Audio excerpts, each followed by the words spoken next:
Bismillahirrahmanirrahim. Assalamualaikum warahmatullahi wabarakatuh. Baik, yang terhormat Bapak Muhammad Rizal SST SIN MPD selaku pengampu mata kuliah komputer dan aplikasi, dan teman-teman kelas B yang saya banggakan. Puji syukur kita panjatkan kehadirat Tuhan atas berkat rahmat dan mulianya kita dapat membuat video ini. Salawat serta salam kepada Nabi Muhammad Sallallahu Alaihi Wasallam. Nah, pada kesempatan kali ini kami dari kelompok 3 akan memaparkan materi terkait dengan komponen komputer dan CPU atau Central Processing Unit.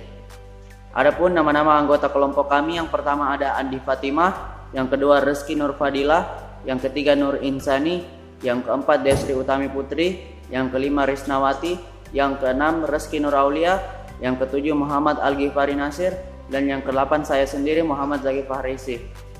Selanjutnya untuk materi saya persilahkan. Assalamualaikum warahmatullahi wabarakatuh. Perkenalkan, nama saya Rizky Aulia. Saya akan menjelaskan tentang komponen komputer. Apa sih yang dimaksud dengan komponen komputer? Komponen komputer adalah kumpulan dari beberapa komponen-komponen yang memiliki fungsi saling berhubungan untuk menjalankan suatu komputer, yaitu hardware, software, dan brainware. Jika salah satu komponen tersebut tidak ada, maka komputer tersebut tidak akan berjalan. Itulah tadi penjelasan dari saya. Sekian dan terima kasih. Baik, saya akan melanjutkan materi sebelumnya. Jadi di sini kita akan membahas komponen-komponen komputer. Jadi ada beberapa komponen komputer, ada 3, yaitu komponen hardware, komponen software, dan komponen brainware. Komponen hardware itu atau yang biasa kita sebut perangkat keras adalah komputer yang bisa kita lihat wujud fisiknya. Jadi hardware komputer tersusun dari komponen-komponen elektronika dan mekanis yang dirakit dan diberi nama sesuai dengan fungsinya. Terus yang kedua itu komponen software. Komponen software merupakan suatu perangkat lunak yang terdapat pada sebuah komputer, di mana berupa sebuah data yang diprogram dan disimpan secara digital yang tidak terlihat secara fisik, tetapi terdapat dalam komputer. Terus yang ketiga itu komponen brainware. Komponen brainware ini adalah orang yang menggunakan komputer tersebut atau orang yang memakai apapun mengoperasikan perangkat komputer. Terima kasih. Perkenalkan, nama saya Muhammad Zaki Fahrisi. Di sini saya akan menjelaskan terkait dengan materi fungsi hardware. Jadi berdasarkan fungsinya, hardware itu terbagi menjadi 5. Yang pertama ada input device atau perangkat keras pada komputer yang berfungsi untuk memasukkan informasi maupun data ke dalam komputer. Contoh dari input device ini seperti mouse dan keyboard. Kemudian yang kedua ada process device atau perangkat keras komputer yang akan memproses atau mengolah data atau informasi yang dimasukkan tadi. Contoh dari proses device ini seperti motherboard, CPU, VGA, video card, dan sebagainya. Nah, lalu yang ketiga ada output device. Output device ini merupakan perangkat keras pada komputer yang berfungsi untuk menampilkan hasil dari olahan data atau informasi tadi. Contoh dari output device ini seperti monitor, speaker, dan sebagainya. Nah, yang keempat ada storage device. Jadi selain untuk menampilkan hasil dari pengolahan data atau informasi tadi, data atau informasi juga dapat disimpan melalui storage device atau perangkat keras penyimpanan. Ya, contohnya itu seperti hard disk, flash disk, SD card, dan sebagainya. Dan yang terakhir ada peripheral device atau perangkat keras tambahan pada komputer yang berfungsi untuk meningkatkan kinerja pada komputer dan memberikan nilai tambah lebih kepada penggunanya. Contohnya itu seperti layar, proyektor, printer, dan sebagainya. Sekian dari saya persilakan kepada pemateri yang lainnya. Jenis-jenis software. Yang pertama itu adalah sistem operasi. Jenis software yang terkompleks dengan banyak fungsi. Bisa disebut mengatur hardware, memberi instruksi kepada prosesor, dan masih banyak lagi. Yang kedua itu pengolah data. Jenis software yang tergabung ke dalam kelompok ini digunakan dalam urusan tulis menulis. Dan yang ketiga itu pengolah angka. Software ini sering dipakai untuk mengerjakan atau perhitungan dengan angka-angka yang ada di dalamnya. Software ini bisa menemukan jawaban atas semua rumus penjumlahan, pembagian, perkalian, dan juga pengurangan yang diperlukan penggunanya. Yang terakhir itu ada antivirus. Software ini menentukan apakah sistem ada virusnya atau tidak. Dan juga antivirus sebagai pembersih.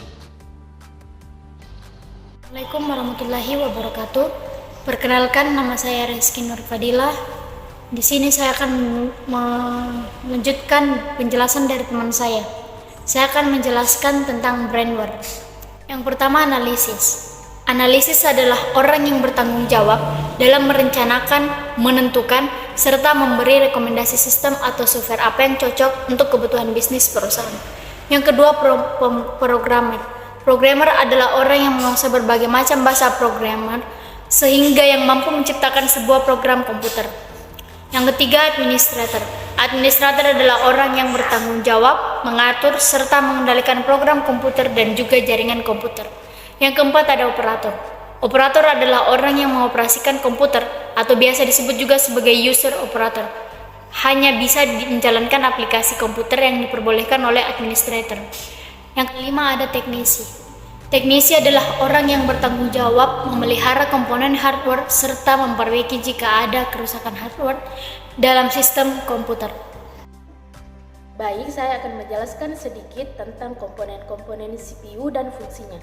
Komponen CPU pertama adalah casing CPU yang merupakan bagian paling luar. Umumnya, CPU terbuat dari aluminium atau bahan-bahan yang sejenis.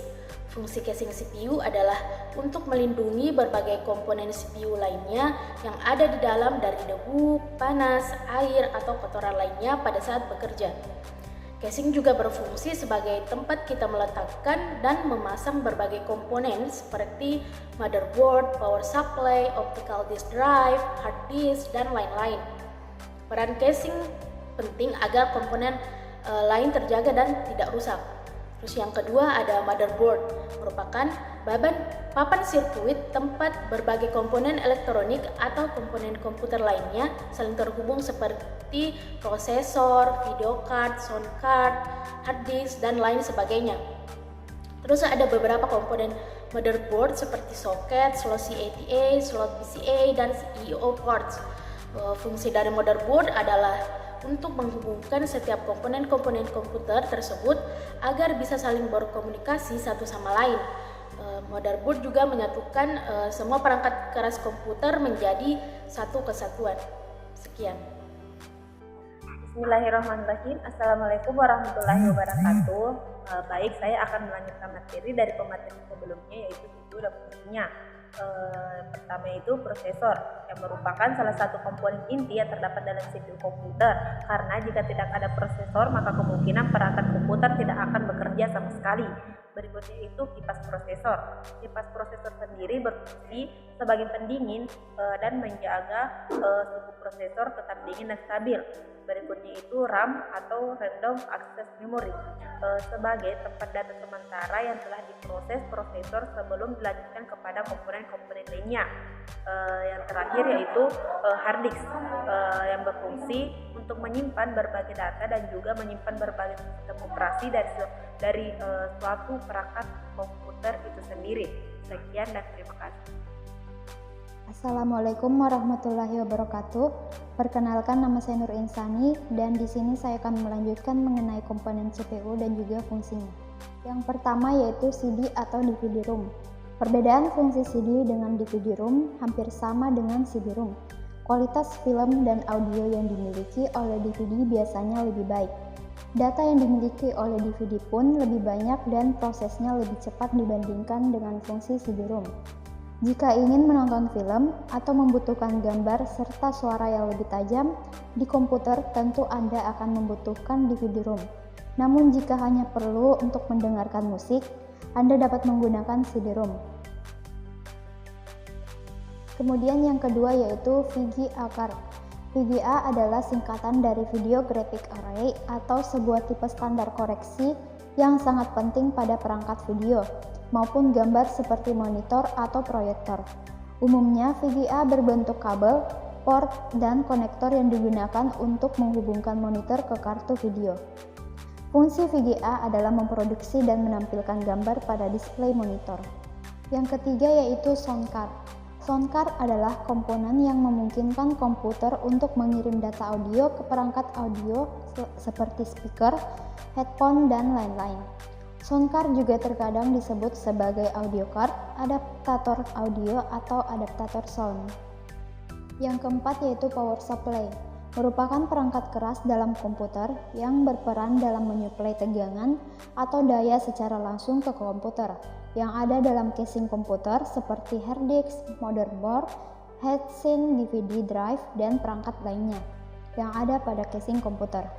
Fungsi power supply komputer ini adalah perangkat keras yang berfungsi untuk menyuplai atau memberikan daya berupa arus listrik yang sebelumnya telah mengalami perubahan dari bentuk daya arus listrik berlawanan atau AC menjadi arus listrik yang tidak berlawanan atau searah.